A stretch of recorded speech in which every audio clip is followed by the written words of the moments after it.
next week, ano ba gagawin natin? Pilit hindi mabitin, sikat sa confident. Kung nga kung medyo Sa tingin ko okay na siya. Kami nagpapakahirap, kayo nagpapakabusog. Oh shit! Diyan na naman. Tignan niyo lang kung anong gagawin. Madami pang gaganapin. Pagka-uwi ko galing Davao, talagang pagod ako doon. Pagod na pagod talaga. Madami ting lalabas sa music video, sunod-sunod. Hindi ko lang alam kung kailan. Basta 3 na yung nakahandang MV. Tinatybing ko na lang kung kailan ko i-upload. Dahil alam naman natin sa panahon ngayon, may nangyari sa politics. So, ayoko po nang mag-release habang mainit pa yung issue. Ayoko kasi magsalita sa politics, yun yung pinaka-ayaw ko eh. Pero kasi ngayon, parang nanggigigil na din ako sa politiko ngayon. Lantaran na eh. No? Lantaran na yung nakaw, no? Sobra na ah. Kami nagpapakahirap, kayo nagpapakabusog. Oh, shit! Tangina nyo with feelings. Real talk, man. Nag-hustle kami dito. Tapos kayo, panay upo lang. Tapos yung mga anak nyo, yayabang. Dun sa shop, meron akong ginagawang kanta. Nasana ang batangan, bakit lagi nalangalanganin? Sana dumating ang mga panalangin, sana babalarin, pagpapalarin, matubarin ang dalangin, madinig gulong lahangin. Gusto ko matapos din yun kasi maganda yun. Kaya gusto ko, ay, tanggal na naman. Pa-renovate natin to. Anong gagawin natin? Next move natin next week, bukas. May collab, daming MV, merong kanta na gagawin. Naiwan ko na nga yung ano ko eh. Naiwan ko na nga yung collective ko eh. Bagong business ko na i-open.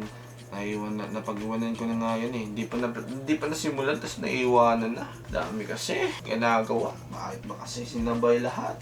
Sabi kasi nila, focus lang sa isa. Para sa akin kasi, madami akong gusto eh. Next week, may music na ilalabas next week. wow Sulat na ulit dahil lutang na kulit. Kung may younger, kung nga kung may younger food may younger, kung may Sudang manikam, dilalim, bilit. Ano sila dilalim? Tapos na yung MV namin. Tapos na na-edit.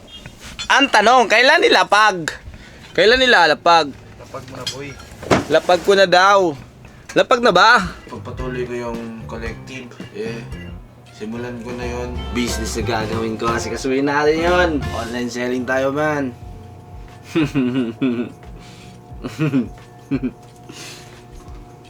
Pamahid.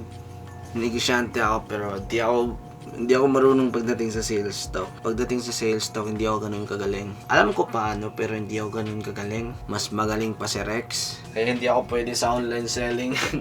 Hindi ako marunong magbenta. Sana huwag niyo ito bilhin. Gusto ko talaga to suotin eh. Dahil may business ako na gustong subukan. Kaya hindi ko to susuotin. Benta ko to.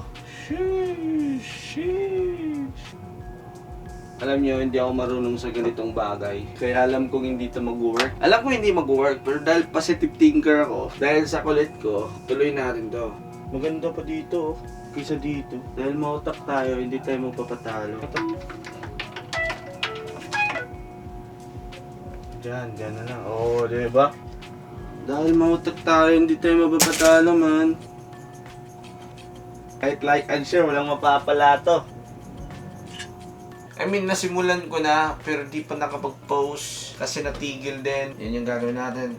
Nag-release ng MV, collective, yung collab. Subukan natin na i-start up yung collab kasi nung time na nag-shoot kami ng music video sa WoW, may nakikita sa amin ng mga, isa din na rapper dito sa Butuan. Isa sa OG na rapper dito sa Butuan. Sama ni Kuya Jong, si Alex Yu. Dami yung mga sikat na kanta din. Tapos sabi niya, pwede na daw. Sabi niya, pasok na daw yung quality, sound quality ng music ko. Kaya pwede daw mag-collab kami. Medyo na pressure ako doon. Depende na lang daw sa akin kung kailan. Tawag na lang daw paghanda na. Yan yung paghahandaan natin. May kanta ko dito na matagal lang natenga. Siguro ito na lang yung gawin namin collab. Tapos chorus lang ako para hindi na ako magsulat. Hindi. Wala kasi akong maiisip na vibe eh. Eto lang kasi, sayang din kasi to eh. Gusto ko talaga yung chorus na nagawa ko dito. Gusto ko to tapusin, kaso hindi ko talaga tumusulatan. As a songwriter kasi, Depende kasi sa mood. Siguro nung time na sinulat ko to, sobrang mabigat yung dinadala ko. Nung time na na-overcome ko yun, wala na, hindi ko na to matapos-tapos. Pero maganda to.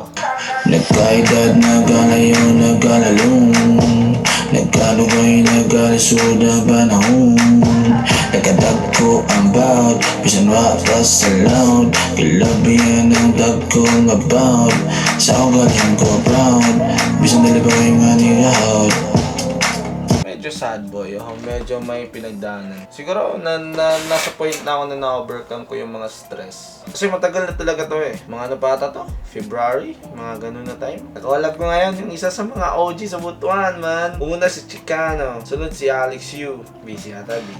Hindi makasagot. Sabi nila magsisend lang daw ako ng beat. Isasama ko dito si Rex. Send ko lang to sa kanila. Abangan na lang natin kung ano yung mga feedback nila. Yeah, nagkaedad, nagalayo, nagalalong Nagkalugay, nagalasod na panahon Nagkadagko ang bawat bisan wapas sa loud Kilabihan ang dagkong about Sa ugaling ko proud Bisan nalibay maniraut Maganda to eh. I'm sure maganda to, man. Tignan lang natin yung mga feedback nila. Sana magustuhan nila. Pina-finalize ko na yung MV. Nag-upload na ako ngayon ng mga una kong in-upload yung mga short clip ng mga pag-shoot ng MV. Nag-upload ako, tapos si Rex din nag-upload siya. Sabi ko na i-upload mo yan para may teaser, para may aabangan yung mga followers, mga listeners, mga fans kung meron man dyan, para may aabangan sila sa mga future na gaganapin. Okay.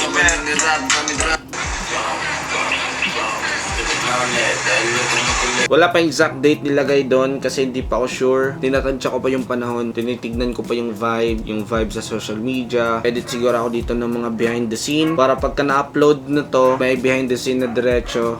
Walang oras na matenga. Nakaset na ng date kung kailan ng release. Ilalabas na 9/24/25, 7 PM. Abangan nyo yan. Excited na ako dito. Sana excited na kayo. Ako yung nag-edit. Pero excited pa din ako kung anong kinalabasan talaga. Kung ano yung mga kaganapan. Dahil first time namin to maglabas ng MV. Hindi pala first time, no? Kasi nakagawa na pala ako. Pero, first time namin ng tropa ko na gumawa ng MV sa labas ng bahay. Yung nasa ibang lugar na madaming tao talaga. First time namin nag-shoot na madaming tao. Tapos kami lang tatlo. Medyo kabado pa ngayon. Mabilisan lang. Hindi ganun ka-smooth yung MV. Pero, abangan nyo.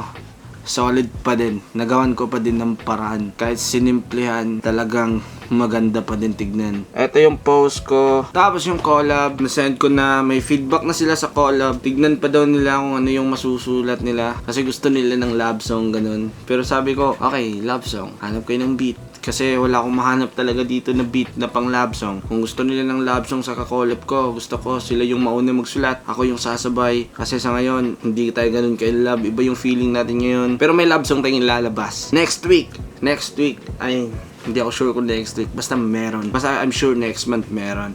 And tapos, sa collective na clothing ko, nasimulan ko na, nakapag-upload na din ako. Sa wakas, natapos ko din yung mga gusto kong gagawin this week. So, na-post ko kaninang maga. Wala pang followers. Okay lang yun. Di ko naman to minadali. At hindi din ako nag-expect dito ng too much. Pahinga ko lang din to, itong collective na ginagawa ko. Libangan lang din. Parang gusto ko lang din na merong ibang gagawin. Alam mo na, para di tayo maumay sa mga ginagawa.